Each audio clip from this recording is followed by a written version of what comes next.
Hello everybody, Beastie here with another video. And today, well, I just read a scary story on the internet. So, you know, it was okay, but it says 7 scary stories that should make, so, 7 scary stories that will make me, want to sleep with the lights on. I read the first one, it was pretty screwed up, but it didn't really scare me to the next level.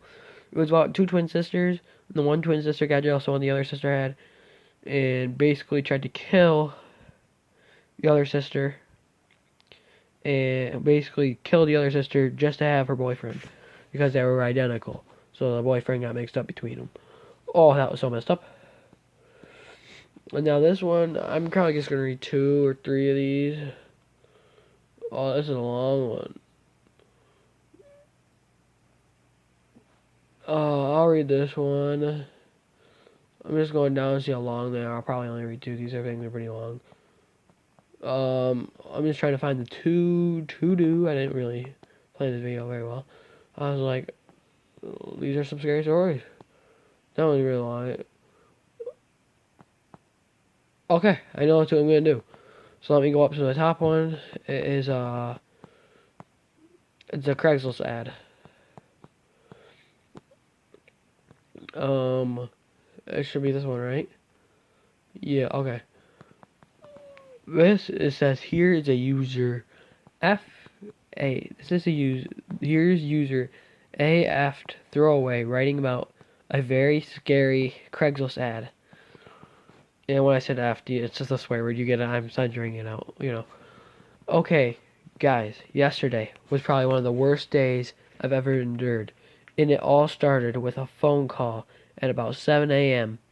I picked up my phone to see who was calling me so early, but since I didn't recognize the number, I just put it on silent and fell back asleep.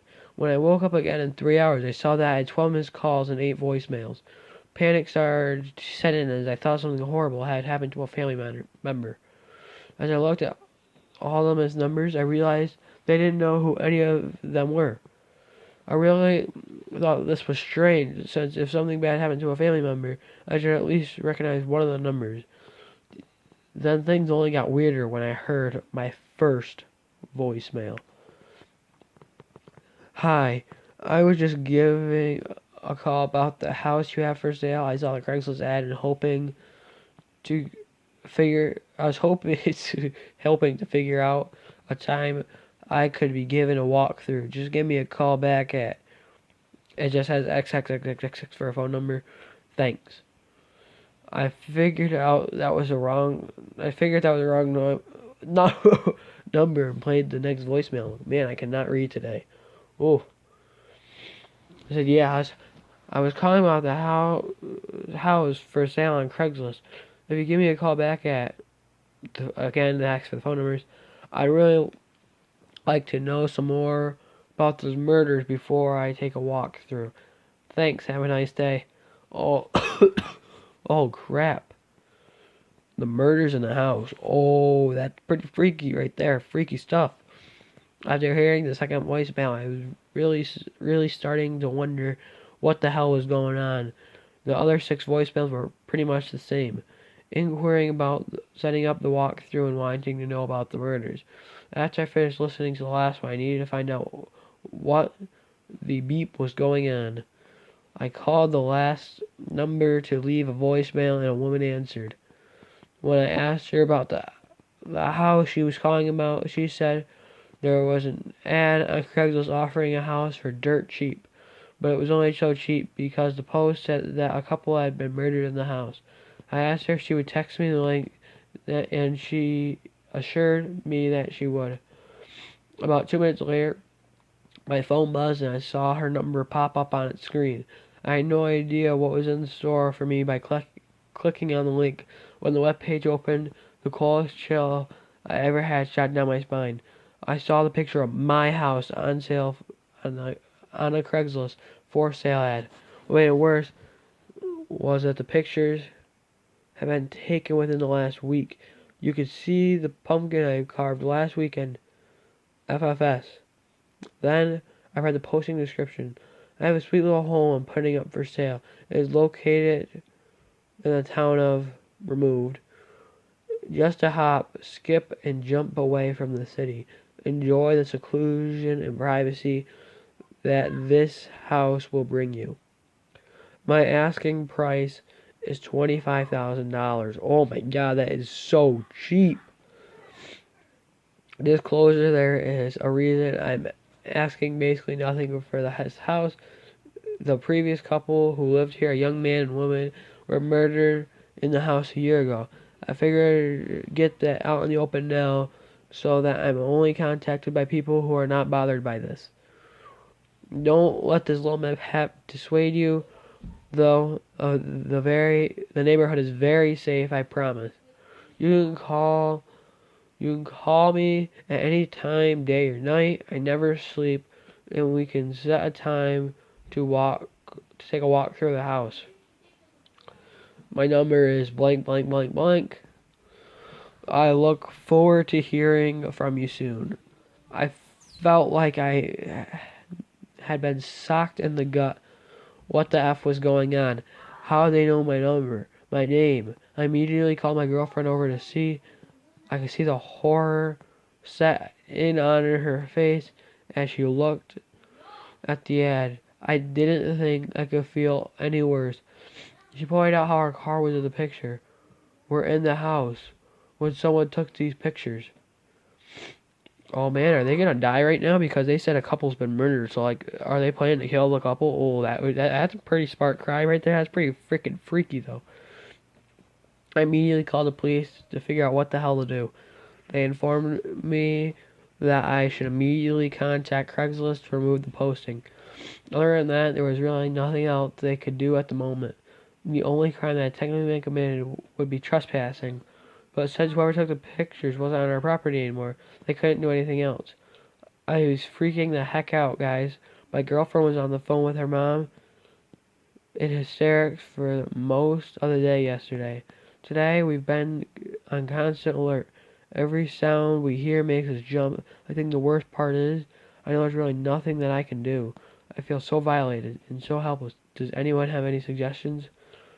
Some way that we can feel safe in our own home again. Maybe this is real. That was a pretty realistic story. I mean, wasn't put me. That's freaky. That's freaky, but it's not gonna make me want to sleep with my lights on. Like if they saw the person inside the house, and they saw the person take the pictures, oh, that would make it freaky. But you know, it wasn't like that. Now here's the other one. It's just a big 911 conversation that will it's supposed to freak me out, and then I'll end this video, with my normal peace out y'all outro. So yeah, I know I do it every time, but right here, and story about a 911 call that will terrify you from Matt Spire. Hi everyone. This is my first time posting, but no one else has been able to help me. I work the morning shift for emergency dispatch in a very small rural country. I'm new to the area and thus the job. Last week, my closest friend was getting off the overnight and was spooked about a call they'd gotten. He didn't hear any of it until the very end. Apparently, they were only able to record the end of our end of the call. The caller's part was transcribed from memory by the operator and supervisor on duty. They've been very quiet about all of this, but that's not uncommon for any call we get, because he's been unable to shake it off. My friend was able to stick a copy of the transcript for me. Now I'm just weirded out. If anyone has any explanations for any of this, it would make us feel a little bit better. Now here's the call. Oh man, my nose is getting real runny now, guys. Oh, all right. Somebody, I need help. I'm lost and homeless, and my dad is well. I think I know where he is, but okay, calm down. And okay. My name is Natalie. My dad, his name is Salvador, and we're from Pennsylvania. We boarded a train at the Union Station, Pittsburgh. Natalie, what's your emergency? Everything was okay. We were going to Cincinnati. I fell asleep and I woke up. We were switching trains. Daddy was mad because he said that we were in Detroit and that's nowhere near Cincinnati. But the men there kept saying to sit down and wait. I was still tired. Everyone was tired and lying down, but I couldn't fall asleep because it was so cold. Natalie, you know where you are now? The men, they've just been worried about people being sick. They kept going around with instruments and sticking them in people's ears and mouths. It had little paper cups for everyone to drink out of. My dad was arguing with one of them when they got me. Natalie, do you know where you are? Natalie? They didn't explain what they were looking for, but it only took a second. When I went to drink out the cup, do you know what was in the cup, Natalie? It was real bitter.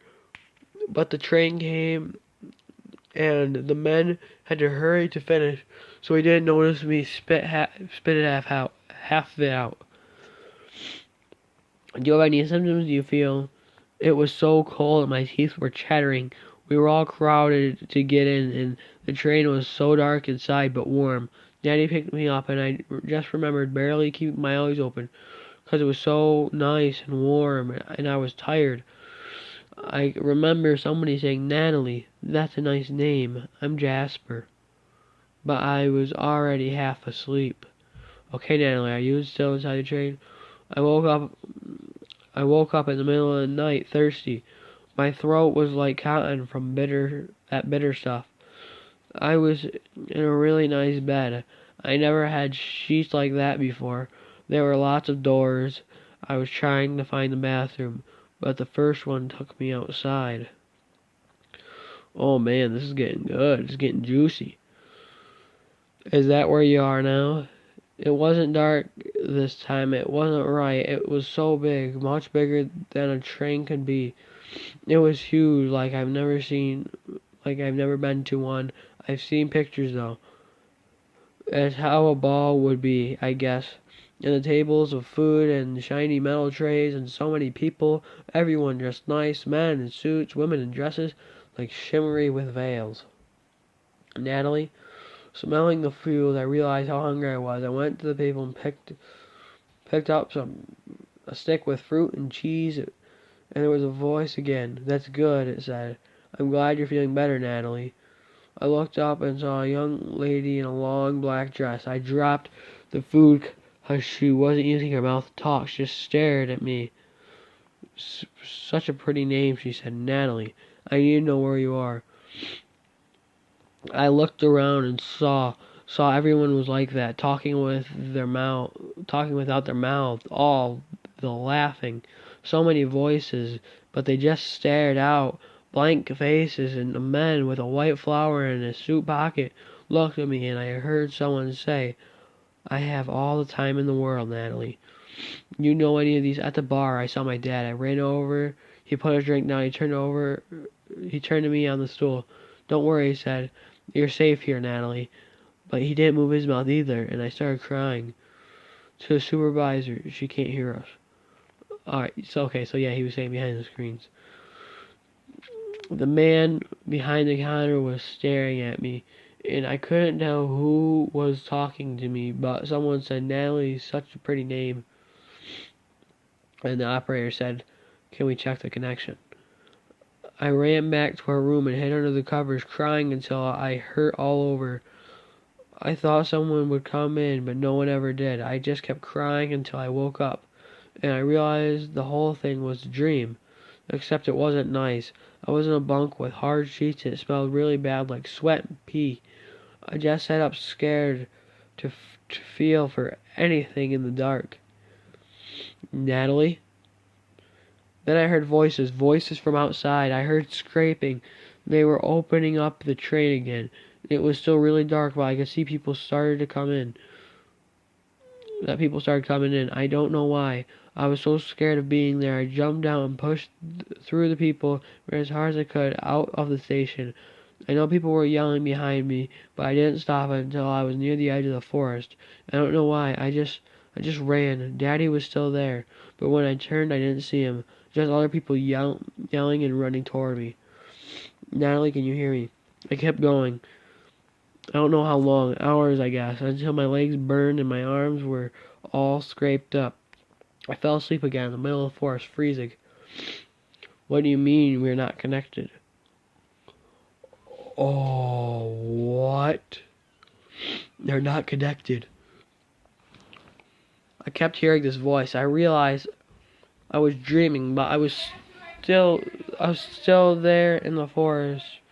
Just like when I was on the train, I got off the moss under me and started following it. I kept hearing this voice and I realized I was dreaming, but I was still right there in the forest, just like when I was on the train.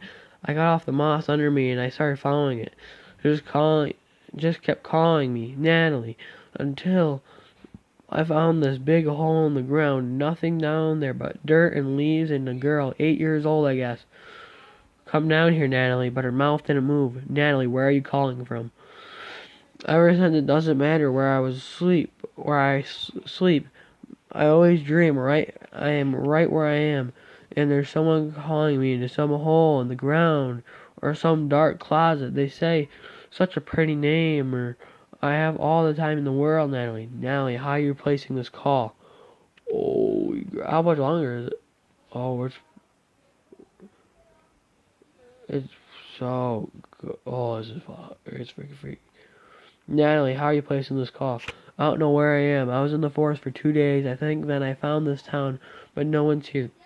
Not for a long time. Even the grocery store. All the fruits and vegetables aren't just rotted, they're dirt. Sorry, my friend distracted me. He texted me on Discord. There's some dog and cat bones, but not many, and no people bones either. To supervisor, not recording. I miss my daddy so much. I tried to find the train station, but I get lost in the forest and have to come back. There's no one here but me and Jasper. I'm afraid they killed Daddy. Sometimes it's him in dreams telling me to crawl down the drain, but it's not Daddy, it's Jasper. His face doesn't move. Okay, Natalie, you describe. I call a different city every night, but no one answers. Natalie, can you still hear me? Natalie was crying. Natalie, I don't want to go to sleep. Natalie. In the background, such a pretty name. Honestly, that one gave me a little chill right there. I don't really have any idea what was going on, but that was pretty chilling right there. Either way, good stories. Sorry for the long video. Sorry if it was boring if you didn't like listening to those stories. I probably sucked at reading them. But, yeah. You don't have to like the video, but stay tuned for what else I have to give you. See y'all next time. Peace out, y'all.